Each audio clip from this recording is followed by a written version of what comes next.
La Superestación. Y hasta ahora vamos a hablar de migración. Y es que el presidente de Estados Unidos, Joe Biden, dijo el miércoles que su país está listo para iniciar en el mes de agosto el acuerdo con Panamá para regresar a través de vuelos los migrantes que crucen la selva del Darién. Y esto lo hizo tras sostener una reunión telefónica con su homólogo panameño, José Raúl Mulino. Y para hablar de este tema tenemos vía Zoom a Juan Antonio Lozada, abogado venezolano estadounidense, especialistas en temas migratorios. Muy buenos días, Juan, ¿cómo amaneces? Excelente, muchísimas gracias por la invitación. ¿Cuál sería esta repercusión tomando en cuenta que en el mes de mayo, justamente con la suspensión de estos vuelos de repatriación, estaban deportando venezolanos hacia México? ¿Qué cambiaría? ¿Cómo sería la dinámica? ¿Qué se ha dicho?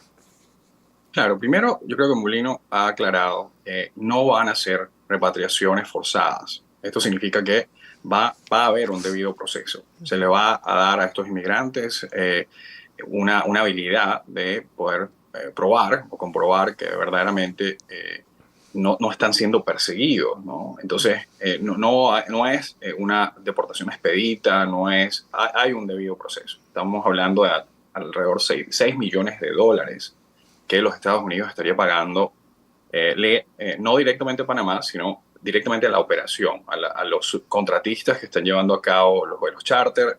Estamos hablando de, en el 2023, más de 500,000 de personas entraron por el Darién y ha habido, últimamente, ya tenemos reportes de muertes en las crecidas de los ríos. O sea, la situación se ha vuelto crítica. Y los Estados Unidos está haciendo, especialmente en un año electoral, todo lo humanamente posible por crear acuerdos regionales para frenar el flujo migratorio. Entonces, esta es una de las muchas iniciativas que tiene la administración de Biden en este momento para lograr ese objetivo, ¿no? En ese proyecto, Juan, en promedio, ¿cuántos migrantes podrían ser repatriados voluntariamente? Porque, como bien dice, ellos aclaran que será respetando los derechos humanos y la dignidad de las personas. Sí, o sea, es difícil. Sabemos que hay de lo que va del 2024, ya van 216,000 cruces o encuentros fronterizos por la zona del Darién. De alguna manera, si se está haciendo si el proceso se lleva a cabo de manera diligente y se le está dando verdaderamente el debido proceso a las personas, dudo mucho que la mayoría de estos vuelos no vayan llenos con personas que ellos pidiendo ser repatriados. Entonces, es difícil saber la cifra que estos vuelos estarían repatriando, pero lo que sí sabemos es que gran parte de los que estarían siendo repatriados o voluntariamente o simplemente porque se ha determinado las autoridades panameñas que no tienen miedo razonable de retorno. Se ha dicho que estos vuelos serían hacia Colombia, ¿cierto? Claro, la frontera de 216 kilómetros que tiene Panamá con Colombia es la única frontera sur. Entonces, claro, todas las personas que sean encontradas en el Darién vienen de Colombia. Entonces, es el único país que lógicamente debería recibir estos inmigrantes de vuelta. O sea, Colombia pudiera tomar una postura como la de México, decir, bueno, pero ¿por qué estás repatriando ciudadanos de otros países a mi país?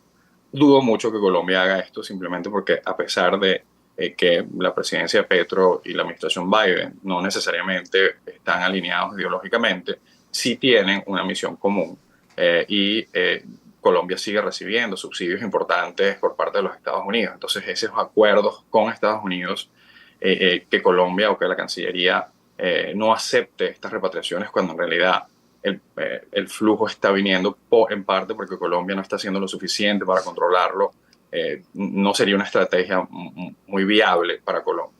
Como especialista en migración, como abogado, Juan, ¿cómo ves el panorama tomando en cuenta que, según algunas encuestadoras antes de las elecciones, ya prevían que para el resto del año era posible que otros 300,000 venezolanos salieran del país? ¿Cómo ves ese panorama?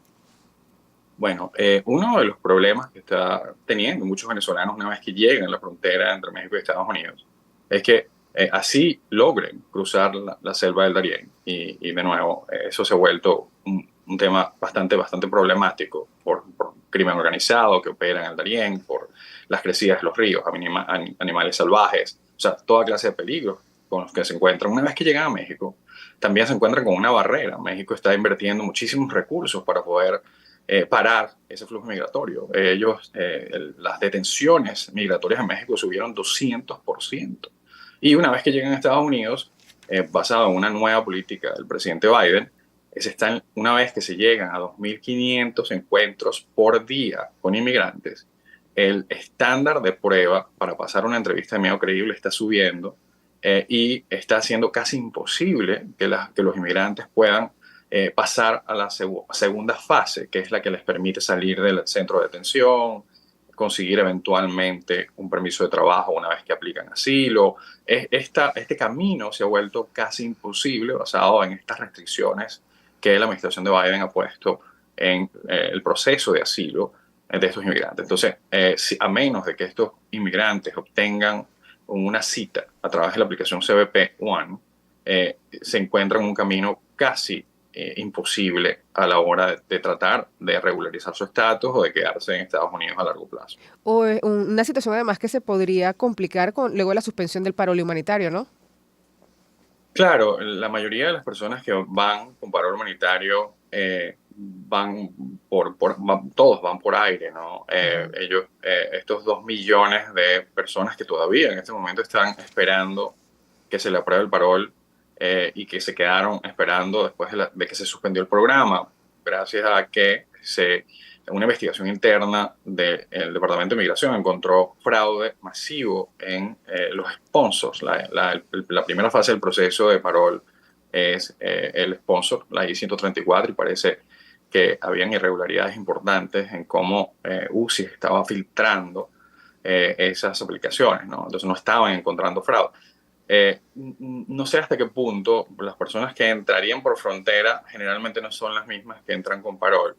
Entonces, quizás sí, hay se incrementa el problema, pero es porque hay menos vías regulares para poder entrar, y eso hace que las personas en esa desesperación de querer salir, tomen decisiones que quizás no hubieran tomado si tuvieran la esperanza de que todavía se le puede aprobar el parol, ¿no? ¿Cuáles serían las recomendaciones, Juan, para esas personas que están pensando en este momento migrar y debido a la suspensión del parol están viendo cuáles son las opciones como abogado? ¿Qué les dices? Sí, yo diría, hay otras opciones, además creo que la opción de cruzar por frontera es una opción de último, o sea, que no se debería considerar generalmente, porque una vez que llegas, tu abanico de opciones es sumamente limitado. Si no tienes un caso legítimo de asilo, vas a ser deportado tarde o temprano. Entonces, claro, hacer todo ese esfuerzo, gastar todo ese dinero solamente para que quizás en el mejor de los casos te compres un par de añitos en Estados Unidos con un permiso de trabajo, creo que no vale la pena. Especialmente si consideras que, bueno, si traes niños pequeños, se adaptan quizás al nuevo país solamente para que se les diga, tienes que ir, ¿no? Entonces yo diría, hay otras avenidas. Si eres profesional, por ejemplo, si tienes una maestría en el área de STEAM, todo lo que es ciencias, tecnología, ingeniería, matemática, estas son profesiones que en este momento en Estados Unidos hay una demanda impresionante. Entonces, hay unas visas con la visa de interés nacional que no requieren sponsor, y creo que en algunas instancias me ha sorprendido que muchas personas con carreras universitarias, con maestrías, terminan también cruzando por la frontera cuando en realidad tienen otras opciones, ¿no? O sea, la También falta de información sería parte del problema en la migración. Así es, así es. Creo también en algunas instancias hay visas de estudiante, hay otras visas, de nuevo, visas de muchos venezolanos y latinoamericanos tienen también doble nacionalidad. Algunas nacionalidades europeas te permiten unas visas de tratado que también no son tan difíciles de obtener. Entonces, hay una gama importante de opciones que creo que las personas tienen que considerar, especialmente en luz de todas las muertes que estamos viendo en el Darién.